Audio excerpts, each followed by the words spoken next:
సాక్షాత్తు తిరుమల వెంకటేశ్వర స్వామికి నివేదించే లడ్డు ప్రసాదం తయారీలో జంతువుల కొవ్వుతో చేసిన నెయ్యిని వాడతారా అని జనసేన తిరుపతి నేత కిరణ్ రాయల్ ప్రశ్నించారు. తిరుమల అంటే ఒక పవిత్రకు మారుపేరని, తిరుపతి లడ్డును కోట్లాది మంది హిందువులు పవిత్రంగా భావిస్తారని, అలాంటి లడ్డును మాంసంతో కల్తీ చేస్తారని కిరణ్ రాయల్ మండిపడ్డారు. టీటీడీ టికెట్లు అమ్ముకున్నారని, భూములు అమ్ముకున్నారని చెప్పారు. ఎన్నో స్కామ్లు చేశారని, కానీ చివరికి స్వామివారి లడ్డు ప్రసాదాన్ని కూడా అపవిత్రం చేస్తారని కిరణ్ రాయల్ ఆగ్రహం వ్యక్తం చేశారు. వెంకటేశ్వర స్వామి భక్తులు, హిందువుల ఆరాధ్య దైవం, గొప్ప ధార్మిక క్షేత్రం తిరుమల తిరుపతి దేవస్థానంలో తిరుమల అంటే వెంకటేశ్వర స్వామి గుర్తొస్తాడు. వెంకటేశ్వర స్వామి తర్వాత గుర్తొచ్చేది మనకి ఈ లడ్డు, తర్వాత ఈ వడ, ఈ ప్రసాదాలు. దీన్ని మనం ఎంత భక్తితో తీసుకుందాం అందరికీ తెలుసు. ఈ లడ్డు వడ దర్శనం దొరకకపోయినా, దేవుని దర్శనం మిస్ అయినా, ఈ లడ్డుతో మనం మన గ్రామాలకు, మన ఊర్లకు వెళ్లి అక్కడ బంధువులకు ఇచ్చుకుంటాం.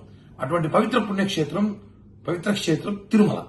ఈరోజు గత ప్రభుత్వంలో అవినీతి అంటే ఎక్కడేం చేస్తారు. టికెట్లు అమ్ముకున్నారు, రూములు అమ్ముకున్నారు, స్కాములు చేశారు, రోడ్లు వేపించుకుని ఇంజనీరింగ్ వర్క్లు చేశారు, మొత్తం 100 కోట్లు కొట్టేశారు. దేవుడు పెట్టే ప్రసాదం, సాక్షాత్తు వెంకటేశ్వర స్వామి పెట్టే ప్రసాదంలో ఒక ల్యాబ్ రిపోర్ట్ ఇచ్చారండి. చూడండి, 6 పేజీల ల్యాబ్ రిపోర్ట్ ఏమిచ్చారండి? జంతువుల మాంసంతో నెయ్యి తయారు చేశారంట.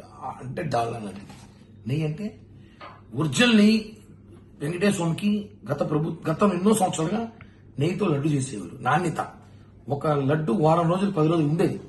గత ప్రభుత్వంలో లడ్డు ఎలా ఉందండి? ఈ లడ్డు ఇప్పుడు ఈ ప్రభుత్వం తెచ్చుకున్నాము, తెచ్చి 4 రోజులు అయిందండి, ఇంకా ఫ్రెష్ గా ఉంది.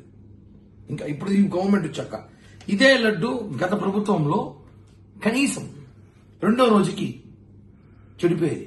కానీ దేవుని ప్రసాదం కాబట్టి తినేవారు. ఇప్పుడు తెలుస్తుంది దానికి ఎందుకు నాణ్యత లేదని.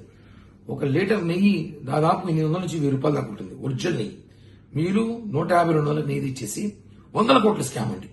తిరుమలలో సంవత్సరానికి 100 కోట్ల నెయ్యి స్కామ్ జరిగిందని చెప్పి గతంలో కూడా జనసేన పార్టీ తరఫున తిరుమలలో అన్ని అవినీతి అక్రమాలు బయట పెడుతూనే ఉన్నాం మేము. ఈ రోజు అధికారం వచ్చినాక స్పెషల్ అధికారం పెట్టి అన్ని విచారిస్తే ఈ రోజు అది నెయ్యి కాదు, ఒక చెప్పలేని మాటలు, నెయ్యి కాదు, ఫిష్ ఆయిల్ అని కొంతమంది, దాంతోపాటు